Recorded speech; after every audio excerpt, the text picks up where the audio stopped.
गुजरात भाजपा में इन दिनों भूचाल मचा हुआ है। साबरकांठा लोकसभा बैठक पर भिखाजी ठाकुर ने चुनाव लड़ने से इनकार कर दिया है, जिसके बाद उनके समर्थकों में रोष देखने मिल रहा है। साबरकांठा लोकसभा टिकट पर अगर भिखाजी ठाकुर नहीं तो भाजपा को वोट नहीं के बैनर पोस्टर के साथ विरोध प्रदर्शित किया गया। ऐसे में साबरकांठा लोकसभा पर भारतीय जनता पार्टी को बड़ा फटका लगने का अनुमान भी लगाया जा रहा है।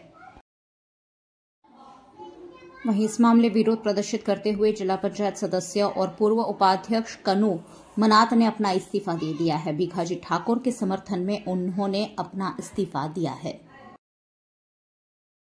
आज 5 साबरकांठा लोकसभा सांसद तरीके भारतीय जनता पार्टीए मेघरज तालुकाना भिखाजी ठाकुर साहेब ने टिकट आपी हती अने ए लई अने 10 दिवस एमने दरेक तालुकाना पेला पर कार्यकर्ता ने मळवानो प्रवास चालू कर्यो हतो। त्यारबाद भारतीय जनता पार्टीना हाईकमांडमांथी एमने फोन आवेलो के तमारे चूंटणी लड़वानी नथी। आ वातने लई अमने खूब दुखनी लागणी थई छे। त्यारे हूँ बूथना कार्यकर्ता तरीके अने भारतीय जनता पार्टीना कार्यकर्ता अने तमाम होद्दाओ परथी हूँ आ भारतीय जनता पार्टीमांथी राजीनामું આપું છું।